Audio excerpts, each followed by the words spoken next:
A lonesome violin crying its tune in a basement. Unappreciated, fearful and alone.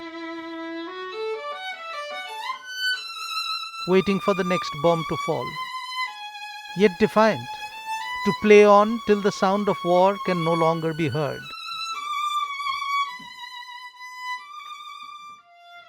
Photos and video of a crying newborn, wrapped in blanket, and a smiling mother.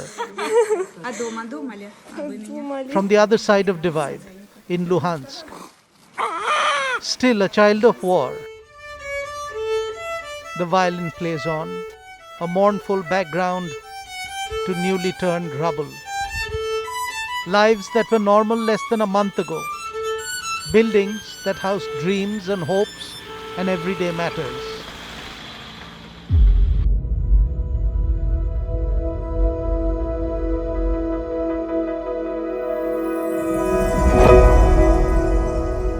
More than 200 schools, around 35 hospitals, and hundreds of residential buildings, possibly close to 2,000, have been destroyed since the war began in Ukraine 2 weeks ago.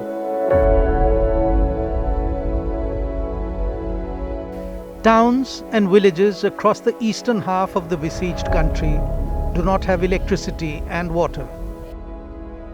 And in the intense cold of the snow-covered terrain, there is no heat. Millions of ordinary Ukrainians are hiding in bunkers and shelters, shivering in the cold uncertainty of mounting loss. UNICEF has put up this appeal on their landing page on Ukraine. Children in Ukraine are facing a deadly crisis as the hostilities in their country are increasing.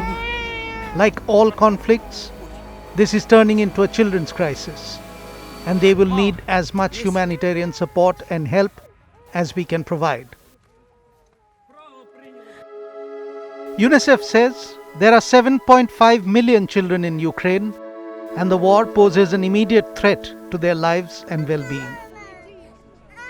With the intensifying of indiscriminate bombing of civilian targets, lives are being lost, and some of them are children.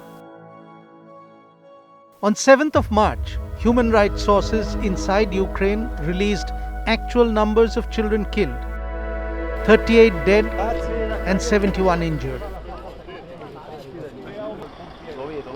The survivors are rushing to the borders, clad in their winter clothing, holding on to their mothers or elders, trusting hands clasping those of adults, making unplanned journeys to the unknown, to faraway lands where strangers try and make them feel welcome.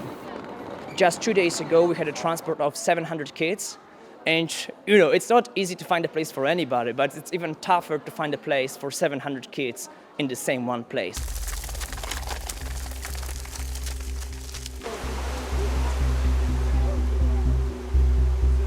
As their homes and lives are torn apart by other unseen strangers, firing big guns from somewhere beyond the dreadful horizon.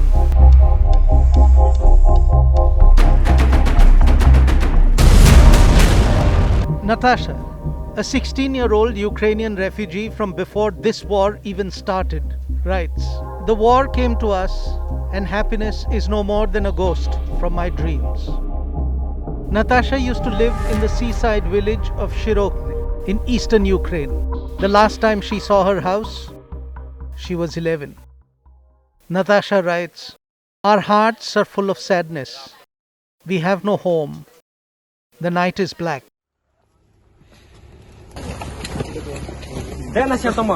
Two children died among the 21 on Tuesday in Sumy. The victims had been killed in an airstrike on a residential street.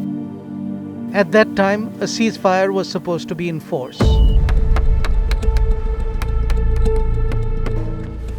Volunteers building barricades and installing them on the streets. Hopes of slowing the advance of tanks and armor on roads meant for peacetime traffic. A father's goodbye. Women and children fleeing. At a border crossing, a pianist. A bullet-ridden bus in Kiev. A comrade gone away. And a wedding in fatigues, in times when only the present remains, the future obscure. Every day that the war in Ukraine goes on, every day that the bombs rain from above, every time another school goes up in flames, and every bullet that takes a parent away, another Natasha's heart fills with sadness. 100 hearts sad, and the night stays black.